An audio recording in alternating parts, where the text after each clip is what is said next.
Assalamualaikum warahmatullahi wabarakatuh. Assalamualaikum warahmatullahi wabarakatuh. Buya, saya ingin bertanya.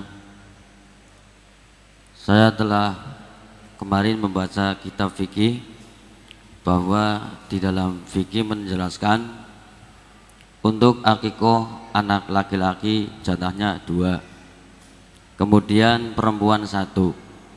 Yang saya ingin tanyakan, untuk laki-laki jatahnya 2, apakah dengan 2 itu kita bisa dicicil? Artinya misalnya ini tahun ini 1, tahun depannya 1 lagi. Kemudian untuk akikoh, di desa saya kadang-kadang orang mengatakan bahwa orang yang berkorban tidak akan diterima atau tidak boleh kecuali dengan melakukan akikoh dulu. Soalnya di desa saya Cipelem, Bulakamba, Brebes, rombongan dari Ibu Hajah Miftahul Janah itu mengatakan bahwa orang yang belum akikoh itu tidak boleh korban. Terima kasih. Wassalamualaikum warahmatullahi wabarakatuh. Waalaikumsalam warahmatullahi wabarakatuh. Bismillahirrahmanirrahim. Yang pertama, memang biasanya pertanyaan masalah akikah ini akan mulai ramai di saat masuk hari korban. Ini banyak permasalahan. Permasalahan adalah kesalahpahaman fikih. Kesalahpahaman fikih yang pertama adalah orang ngira korban, saya bicara korban dulu. Ngira korban itu seumur hidup sekali. Ini nih kesalahpahaman fikihnya.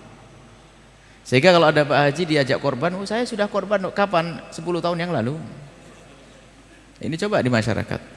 Jadi sering baca, saya belum korban, saya sudah korban, saya belum korban, saya sudah korban. Padahal yang namanya korban itu sunnah. Kapan kita masuki bulan Idul Adha, maka itu disunahkan kita untuk korban. Ya kalau 60 tahun, kalau kita ketemu 60 kali ya 60 kali. Sunnah, tetap sunnah, tetap sunnah, tetap sunnah. Baik. Lah kalau akikah seumur hidup sekali. Haji sekali. Ini makanya korban itu dianggap kayak haji. Makanya sekarang itu kampung di Indonesia itu sedikit penduduknya. Sebab di satu dosa itu penduduknya cuman, kalau bisa ketahuan di hari raya penduduknya cuma 46. Dari mana tahunya? Kambingnya cuma 46. Berarti kan kambingnya 46, penduduknya cuma 46. Yang korban cuma 46 orang, yang lain nggak ngerti kalau korban itu sunnah baginya. Dan kalau orang sadar korban ini akan menabung, tidak membeli di waktu mahal, bisa jauh-jauh. Setelah bulan haji buar, beli untuk disembelih tahun depan. Sunnah setiap orang, sunnah ini ya. Setiap tahun.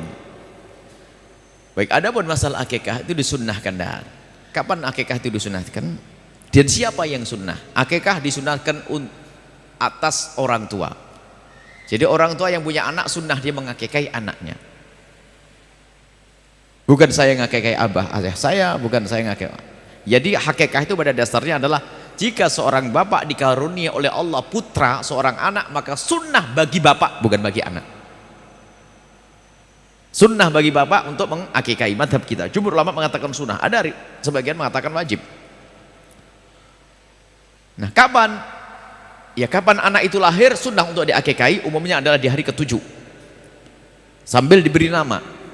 Dan tujuan akikah adalah juga untuk memberitahu orang-orang dan juga sedekah agar anaknya dijaga oleh Allah. Kemudian memberitahu, jangan sampai kaget, loh anak siapa begini kan gitu. Kalau hari ke-7 gak punya duit ya ditunggu hari ke-21.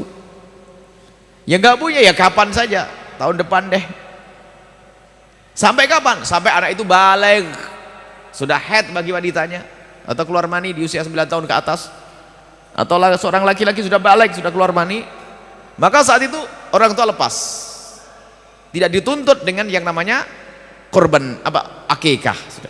Sudah berarti apa? Sudah kedaluarsa. Seperti sholat duha sunnah bagi ibu. Kapan?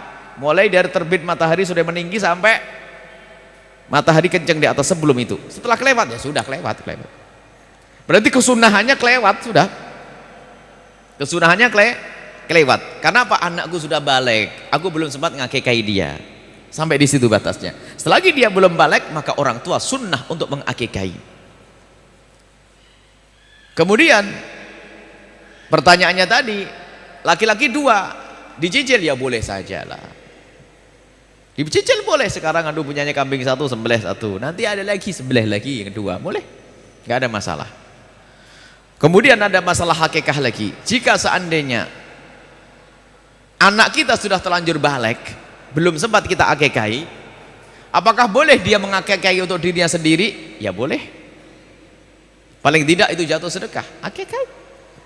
Misalnya apa? Saya belum, mungkin orang tuanya ngomong, nak, aku dulu melarat fakir nak ya, jadi aku belum sempat ngakikahi kamu nak. Ya sudahlah, kalau begitu ya seorang bapak boleh memberikan kambing kepada anaknya, nak ini kambing, akikahlah untuk dirimu sendiri. Baik, ini boleh. Ataupun dia mencari kambing, saya belum akikah, agar dapatkan sunahan. Biarpun sebagian ulama mengatakan tidak jatuh akikah, tapi yang jelas dengan menyembelih kambing itu seperti sedekah, sudah dapat pahala. Jadi boleh mengakikah dirinya sendiri, tapi tidak dituntut lagi secara sunnah seperti waktu duha sudah kelewat begitu. Ini adalah masalah akikah, boleh dicicil urusan akikah. Adapun masalah akikah dengan korban, nah ini loh ada saja masih berulang-ulang nih. Ini pertanyaan ini bukan hayalan, ada di masyarakat pertanyaan, mana lebih dahulukan akikah atau korban? Akikah atau korban? Misalnya saya belum diakikahi, saya umur begini, umur tua begini Tuhan, belum diakikahi misalnya, datang bulan haji, mana yang didahulukan, korban atau akikah? Ini pasti pertanyaannya tidak pernah ngaji. Yang tugas ngakikahi saya itu siapa? Abah saya sudah selesai. Lah korban ya saya korban, ngapain saya ngurus akikah? Nah ini kadang-kadang pikir ini, belum akikah. Yang tugas ngakikahi saya adalah ayahanda saya. Kecuali begini bunyinya, saya mendapatkan anak, alhamdulillah mendekati bulan haji punya anak. Misalnya tanggal 3 Dzulhijjah punya anak. 10 Dzulhijjah itu ini mana kurban atau akikah? Ini kan begitu loh. Akikah tugas siapa? Tugas saya. Kurban untuk saya juga saya. Mana begini? Nah, ini masuk akal pertanyaan ini. Mana yang lebih dahulukan? Ditanya dulu, ente bakal punya duit lagi enggak nanti kalau akikahnya diundur sedikit? Oh punya, ya sudah korban aja sekarang, nanti akikah biar banyak yang disembelih nanti. Sebab kalau dijadikan akikah nggak bisa korban, tapi kalau akikah tinggal mundur beberapa hari saja, nggak susah sebetulnya. Yang menjadi masalah tuh pertanyaan itu muncul karena orang menganggap korban itu seumur hidup sekali. Itu jadi korban, kalau ada orang belum diakikahi, korban adalah sunnah yang dikukuhkan. Adapun akikah bukan tugas saya, tugas abah saya. Kalau abah saya ternyata belum mengakikahi, ya karena tidak mampu. Memang itu dituntut, nggak ada. Kalau semua kullu mauludin marhunun bi'akikatihi, semua bayi itu akan digadai dengan akikahnya. Kalau tidak diakikahi nggak bisa beri syafaat kepada bapaknya. Loh bapaknya melarat, nggak punya duit. Masa Islam apa ajaran sekejam itu nih? Ini kan salah fahamnya santri yang ngantuk kerjaannya ngeliwet tok. Belajar yang jangan merepotkan orang, sederhana sebenarnya permasalahannya. Tapi ini pertanyaan saya sering setiap masuk kalau begini pasti setelah hari Idul Adha itu coba ini tahun depan itu ada lagi pertanyaan karena beliau pasti ditanya lagi kalau ustadz-ustadz di kampung itu. Banyak ini terulang-ulang. Selesai ya. Jadi akikah adalah sunnah yang dibebankan oleh Allah kepada orang tua untuk mensyukuri anaknya. Adapun korban adalah atas diri. Kalau saya punya anak, maka saya dan anak dan istri korban. Kalau 10, 12 Kalau ternyata punya satu, kalau punya satu saja, aduh nih satu keluarga cuma punya satu nih, lumayan satu. Seperti Nabi pernah dalam riwayat, Nabi menyembelih satu korban untuk keluarga, hadhi udhiyati wa ahli baiti. Ini adalah korban untukku dan keluargaku. Istilahnya sunnah kifayah.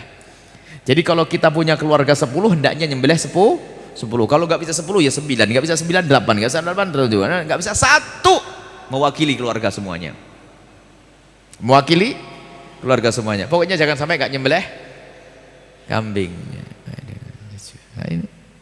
Makanya waktu kita di Arab dulu waktu sekolah, waktu pertama berumah tangga itu, baru sholat hari raya Idul Adha itu tetangga ngomong, nanti tak kirim dagingnya. Oh iya, kebayang di Indonesia itu 2 on kan ya gitu. Nah, gitu. Tak taunya apa, separuh kambing gelembung. Oh begitu, rupanya setiap rumah itu pasti nyembelih kambing 1, 2 dan sebagainya, dikasih separuh kambing karena kita sudah berumah tangga, dikasih separuh kambing. Sebelahnya separuh kambing, bingung, akhirnya buat maulidan sama anak-anak sama temen nenek. Jadi budaya ini, jadi namanya hari raya besar tuh membesar betul, makan besar, enak daging semuanya.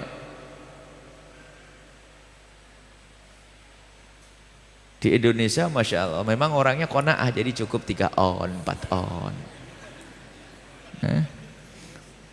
Sudah begitu ada yang aneh-aneh lagi, dikalengin kasih tahun depan. Sudah sedikit kasih tahun depan, aneh lagi nih. Ikan lohan, ikan patin, karena zaman korban dikornetin, kelamaan nih kayak di negeri yang kebanyakan korban saja ya. Kita ngingetkan, enggak usah pakai kornet-kornetan itu. Mau di kemana, mau di apa, mau dibawa kemana, ke Irian, kirimkan duitnya sama biaya untuk ngalengin sudah jadi. Biaya pengalengannya, korbannya tetap di sini, sebab di sini juga masih kurang. Paling banter 7 on ya, 7 on 6 on, anaknya 10 dapat 1 betul. Akhirnya jangan dikunyah anak biar awet. Walhasil sudahlah, ini fatwa aneh-aneh. Sudahlah, korban segera disampaikan, terlambat dari hari tasyrik haram bagi yang membaginya, zalim kepada. Makanya korban itu hendak dituntas pembagiannya kapan? Hari tasyrik yang ketiga. Jadi hari raya pertama, kemudian besoknya hari tasyrik 11, 12, 13. Dan korban itu sepanjang hari tasyrik masih bisa. Misalnya ibu hari raya Idul Adha nggak punya kambing, tak taunya hari raya Idul Adha mampir ke rumah bibi dikasih duit, boleh besok nyembelihnya. Beli ke pasar, beli. Tidak harus pas setelah sholat. Ditunda sampai esok hari tasyrik yang pertama, hari tasyrik kedua, hari tasyrik ketiga masih boleh. Tapi kalau Anda sudah diamanati untuk membagi daging korban, jangan disimpan ditunda-tunda. Tapi kalau daging korban sudah nyampe kepada Anda dapat bagian dikasih, boleh Anda simpan makan tahun depan juga boleh. Tapi karena sudah dikasihkan kepada Anda. Tapi kalau Anda masih diamanati untuk membagi, jangan disimpan. Kemudian ada daging korban yang wajib sama yang tidak wajib. Ini juga salah di masyarakat. Kalau korbannya tidak nazar, korban itu sunnah semuanya pada dasarnya. Selagi tidak dijadikan nazar, nazar tuh aku nazar, aku menjadikan daging ini untuk korban, dinadarkan untuk korban. Kalau sudah kambing itu dijadikan nazar untuk korban, maka yang punya tidak boleh makan. Tapi kalau korban sunnah, rata-rata sunnah, ya boleh makan. Ini ada lagi, nggak boleh makan, nyium baunya dong.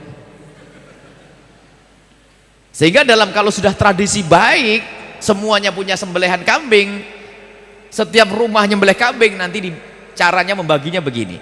Saya nyembelih kambing dibagi 3. Korban sunnah tadi dibagi 3. 1/3 dibagikan pada fakir miskin. 1/3 untuk keluarga, jangan sampai keluarganya ngiler. 1/3 lagi dimasak untuk menyambut tamu karena mungkin tamu datang. Setelah dibagi 3. Jadi boleh makan, jangan dikasih bulunya. Ada nggak boleh kata. Masya Allah. Kalau nazar iya nggak boleh. Ini adalah bab korban banyak nih. Hukum-hukum korban tuh banyak ini. Kalau kita bicara korban, tapi tidak apa-apa. Cukup sampai di sini dulu. Masih agak jauh, insya Allah kita akan bahas pada pertemuan selanjutnya, insya Allah. Baik, seperti itu.